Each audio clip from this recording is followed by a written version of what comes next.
Shruti. I am studying in 7th standard. ದುಡುಕಿನ ಫಲ. ಒಬ್ಬಳು ಒಂದು ಮುಂಗಸಿಯನ್ನು ಸಾಕಿಕೊಂಡಿದ್ದಳು. ಅದು ಬಹಳ ಒಳ್ಳೆಯ ಮುಂಗಸಿ.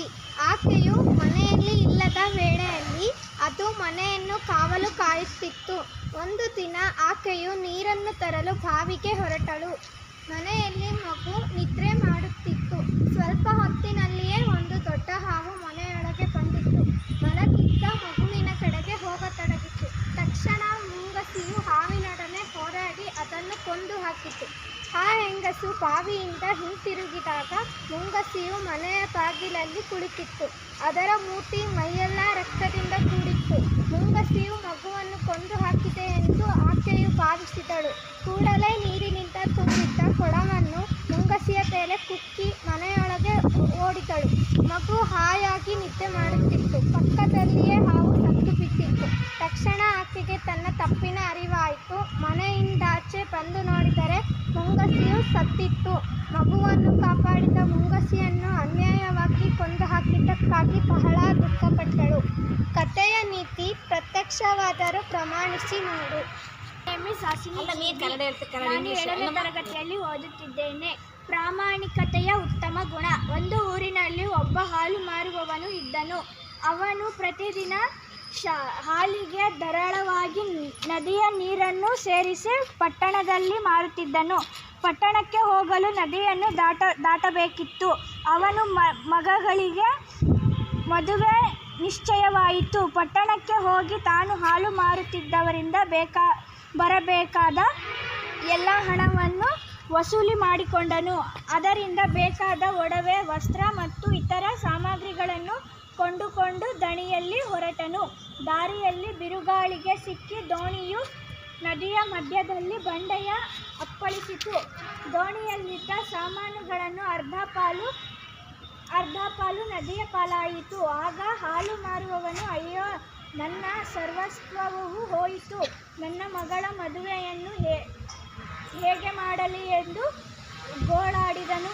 ಆಗ ನದಿಯಲ್ಲಿ ಒಂದು ಧ್ವನಿ, ನೀನು ನದಿಯ ನೀರನ್ನು ಬೆರೆಸಿ ಸಂಪಾದಿಸುತ್ತಿದ್ದ ಮಾತ್ರ ನದಿಗೆ ಸೇರಿಸು. ಹಾಲಿನಿಂದ ಸಂಪಾದಿಸಿದ್ದು ನಿನ್ನ ಬಳಿಯೇ ಉಳಿದಿದೆ. ಅದಕ್ಕೆ ಗೋಳಾಡುವೆ ಎಂದು ಬುದ್ಧಿ ಹೇಳಿದಳು. ಈ ಕಥೆಯ ನೀತಿ: ಅನ್ಯಾಯದ ಗಳಿಗೆ ಎಂದಿಗೂ ದುಃಖುವುದಿಲ್ಲ. ನನ್ನ ಹೆಸರು ರೇಖಾ. ನಾನು 6ನೇ ತರಗತಿಯಲ್ಲಿ ಓದುತ್ತಿದ್ದೇನೆ. ನರಿಗಳ ಉಪಾಯ. ಒಂದು ಕಾಡಿನಲ್ಲಿ ಆನೆಯು ಆ ಪ್ರಾಣಿಗಳನ್ನು ಹಿಂಸಿಸುತ್ತಿತ್ತು. ಅನೇಕ ಪ್ರಾಣಿಗಳನ್ನು ಕೊಲ್ಲುತ್ತಿತ್ತು.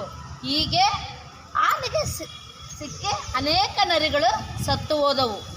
ಆಗ ನರಿಗಳೆಲ್ಲ ಸಭೆ ಸೇರಿ ಆನೆಯ ಹಾವಳಿಯಿಂದ ಪಾರಾಗಲು ಒಂದು ಉಪಾಯವನ್ನು ಆಲೋಚಿಸಿದವು. ಅದರಂತೆ ನರಿಗಳೆಲ್ಲ ಆನೆಯ ಬಳಿಗೆ ಹೋಗಿ, ನಮ್ಮ ರಾಜನು ಸತ್ತು ಹೋದನು, ಆದ್ದರಿಂದ ನೀನೇ ನಮಗೆ ರಾಜನಾಗು ಎಂದು ಕೇಳಿಕೊಂಡವು. ಆನೆಗೆ ಹೆಮ್ಮೆಯಾಯಿತು. ಆಗಲಿ ಎಂದು ಒಪ್ಪಿಕೊಂಡಿತು. ನರಿಗಳು ಮೊದಲೇ ಒಂದು ಸ್ಥಳದಲ್ಲಿ ಒಂದು ಕೆಸರಿನ ಹೊಂಡವನ್ನು ಸಿದ್ಧ ಮಾಡಿದ್ದವು. ಆ ಹೊಂಡದ ಮೇಲೆ ರೆಂಬೆ ಕೊಂಬೆಗಳನ್ನು ಹಾಕಿ ಮರೆ ಮಾಡಿದ್ದವು. ಆ ಸ್ಥಳದಲ್ಲಿಯೇ ಪಟ್ಟಾಭಿಷೇಕ ಮಾಡುವುದಾಗಿ ತಿಳಿಸಿದವು. ಗಂಭೀರವಾಗಿ ಗರ್ವದಿಂದ ಆನೆ ಆ ಜಾಗಕ್ಕೆ ನಡೆಯಿತು. ಮುಚ್ಚಿಟ್ಟಿದ್ದ ಕೆಸರಿನ ಹಳ್ಳದೊಳಕ್ಕೆ ದಬಕ್ಕನೆ ಬಿದ್ದು ಬಿಟ್ಟಿತು. ಮೇಲಕ್ಕೆ ಬರಲಾಗದೆ ಒದ್ದಾಡುತ್ತಿದ್ದ ಆನೆಯ ಮೇಲೆ ನರಿಗಳೆಲ್ಲ ಬಿದ್ದು ಅದನ್ನು ಕೊಂದು ಹಾಕಿದವು.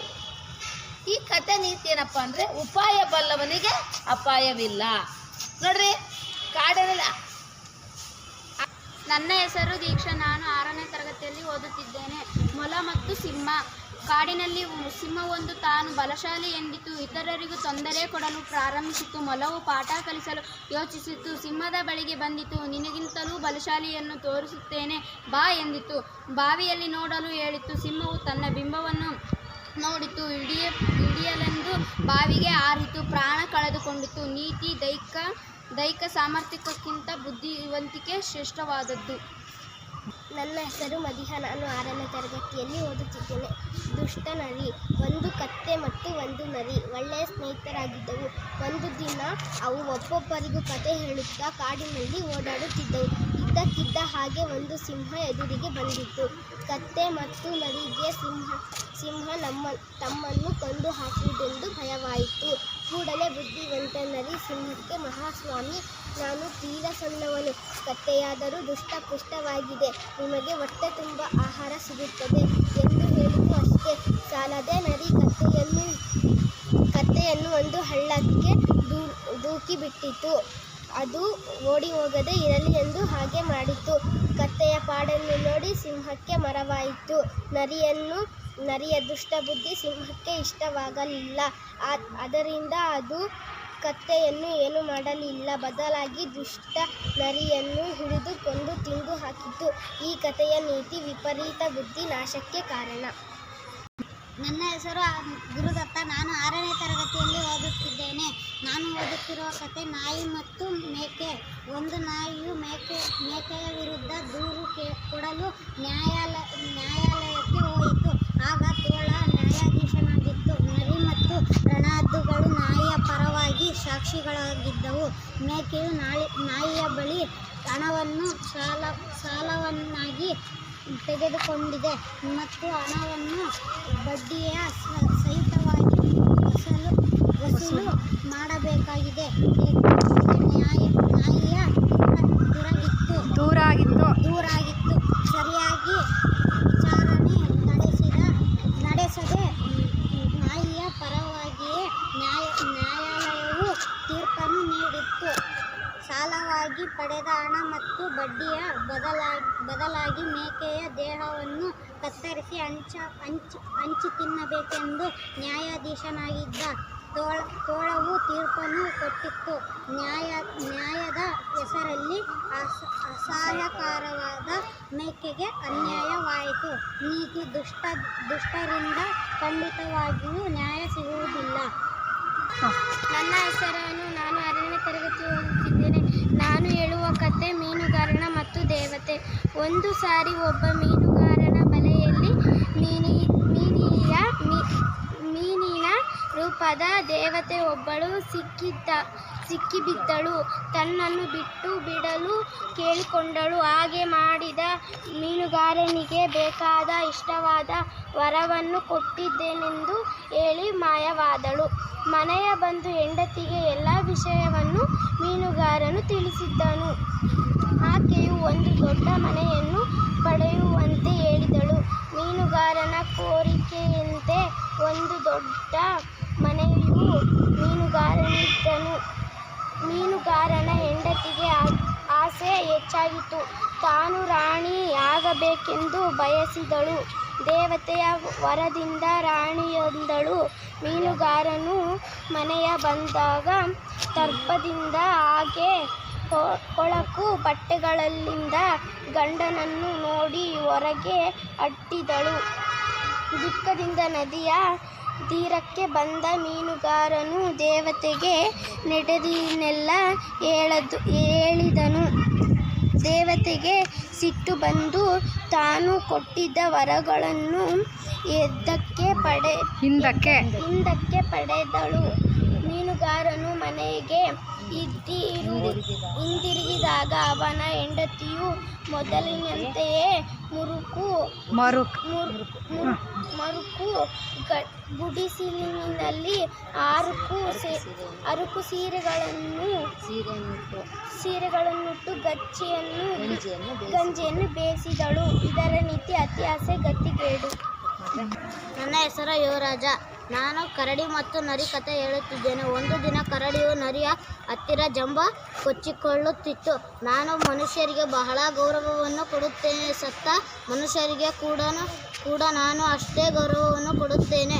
ನಾನು ಗೌರವವನ್ನು ಎಂದಿಗೂ ನೀಡಲ್ಲ ಎಂದು ಕರಡಿಯು ಹೇಳಿತು. ಓ ಮನುಷ್ಯರ ಬಗ್ಗೆ ಅಷ್ಟೊಂದು ಗೌರವ? ನೀನು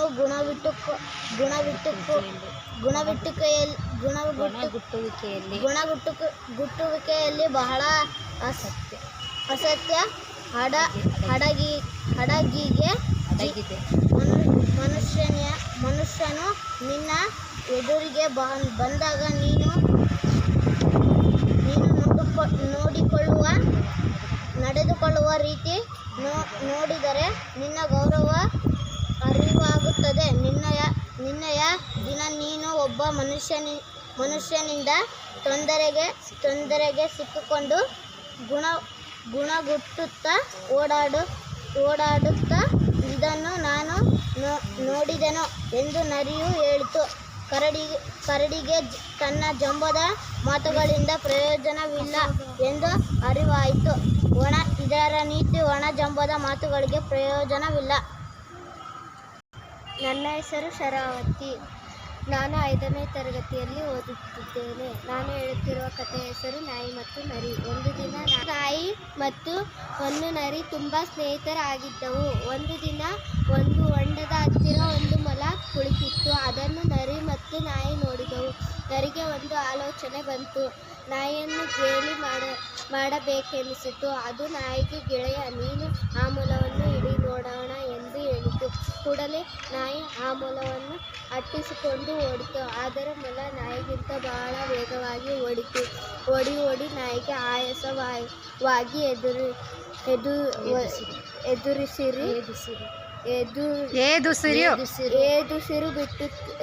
ಬಿಡುತ್ತಾ ನಿಂತುಕೊಂಡು ಬಿಟ್ಟಿತ್ತು. ನರಿ ಅದನ್ನು ನೋಡಿ ಚಪ್ಪಾಳೆ ತಟ್ಟಿ ಚೆನ್ನಾಗಿ ನಕ್ಕಿತು. ಆಗ ನಾಯಿ ಎಲ್ಲ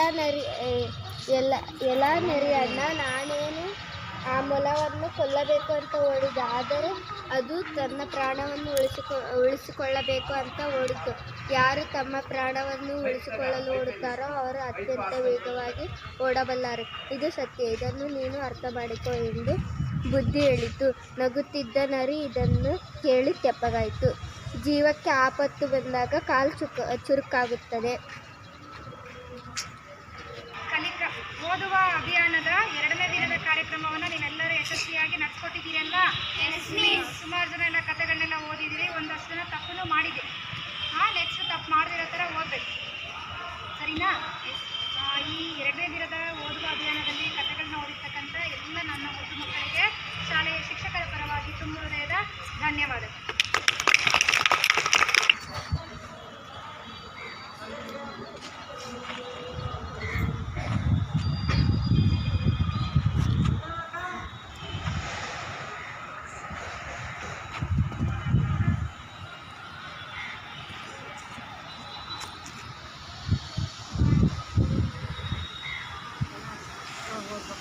ಫೀಲ್ಡ್ ಸ್ಟೇಜನ್ನು ಫೀಲ್ಡ್